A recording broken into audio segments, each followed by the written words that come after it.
Now let's talk about the one thing that I think plays the biggest role in creating the look of a commercial, of a project, whatever it is, and that is the schedule. Not just the time of day of where we're gonna be at what location, but just how fast we're gonna move, how fast we're planning and progressing through the shot list. The schedule is everything, and the Tech Scout is really where it gets done. There's probably a base level of a schedule that the first AD, they may have contacted you, they may have reached out and said, what do you think of this or what do you think of that? You may have seen something depending on the size of the production, but really it's at the Tech Scout where these things get ironed out. And this is where, as a cinematographer, you can, in your conversations with the director and the first AD, you can really start to make a dent in how this thing is going to operate and the final result that you know is going to be achievable based on the schedule that they give you, right? You could have all the budget in the world, but if you've only got 5 minutes for a setup and it's going to take an hour to do, an hour to bring out all these big guns, it doesn't really do you any good. So the schedule is absolutely imperative, both at the low budget and at the higher budgets, right? So let's talk about low budget for a minute.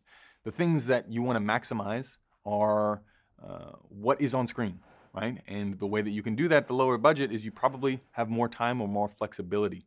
So you need to be thinking, how can we get as much production value as possible out of the locations, out of the time of day that we're shooting? So really leaning into the magic hours if it's an exterior, really leaning into areas or locations or shots that are not as wide if you are going to light something because you know you don't have access to these big tools, limiting the amount of coverage because maybe you have the tools but you don't have the time.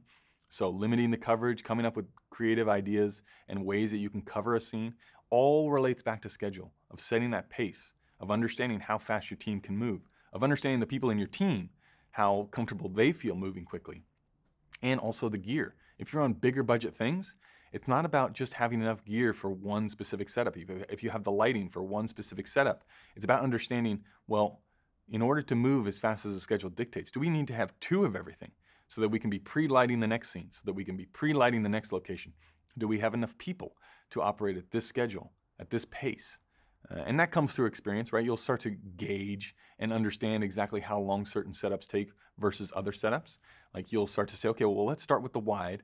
And if we light the whole space on the wide shot, it's going to take a lot longer. But as we move in, it gets progressively quicker and quicker and easier. Whereas if we're lighting the talent every single time, it can be the same amount of time for the wide, for the close-up, for the medium shot, whatever it is, versus just lighting the space. And then as we move in, you can just bring in a 4x frame of diffusion and soften things up, and you can move much quicker that way.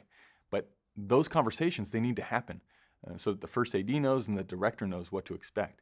Like I always like to say, my preferred way of doing it is let's light the space. Let's take a little bit more time when we land at a spot on the wide shot. Let's light up the whole space. Let's make it look great everywhere that is going to be on screen. And then as we move in down the line, it becomes really, really easy because we took all that time to make the whole spot look good, the whole location. Definitely requires bigger instruments, but this is just a way of working. Some people don't like to do that. Some people like to light individual shots, but then it can just kill the rhythm. So having those conversations with the director, saying, how do you want to operate? Obviously, directors want the most time possible to get through the scenes. They want the most time with the actors in order to iron things out. So they're going to have concerns. The first AD, they want to get through the day. They're going to have their own concerns. The producers, they're going to have their own concerns.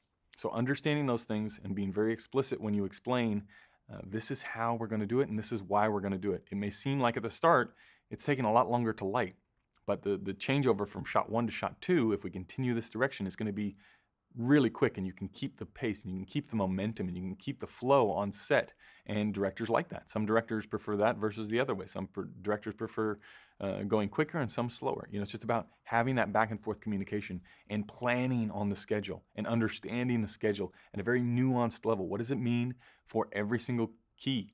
What does it mean? You have to have those conversations. Is it possible? If you go to the grip and you say, is it possible to get the crane up, switch over to the dolly in this amount of time? If it's not, let me know right now because I can tell the first AD and we can make changes, right? You have to set the expectations for me. You have to tell me. But it's your responsibility as that middle management position. It's your responsibility to know all those things and to filter that information up to the people that need to know. So schedule is everything. The key thing to remember about the schedule in the pre-production process from the Tech Scout onwards is that whatever the schedule is set, whatever production sees as the set schedule, that is what they expect you to keep, right? So the expectations then are set. It's not like the day of you say, well, we're going to take an hour longer to do this one. It will throw everything out of whack because the entire crew now is looking at that schedule as the rule. So if you have any concerns, if you have any queries, any questions, of course things change on shoot days, right? It's very fluid. Things happen. Things that you didn't plan on happen, and you need to make adjustments.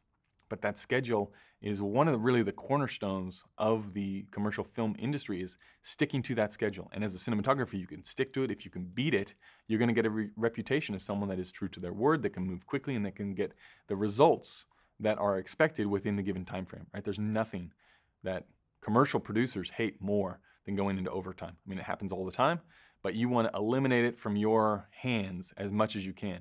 You want to really do your best to stick to that schedule. You're going to get a good name for yourself in the community, and you're going to be looked to for future jobs if you can stick to that schedule and deliver results and exceed expectations.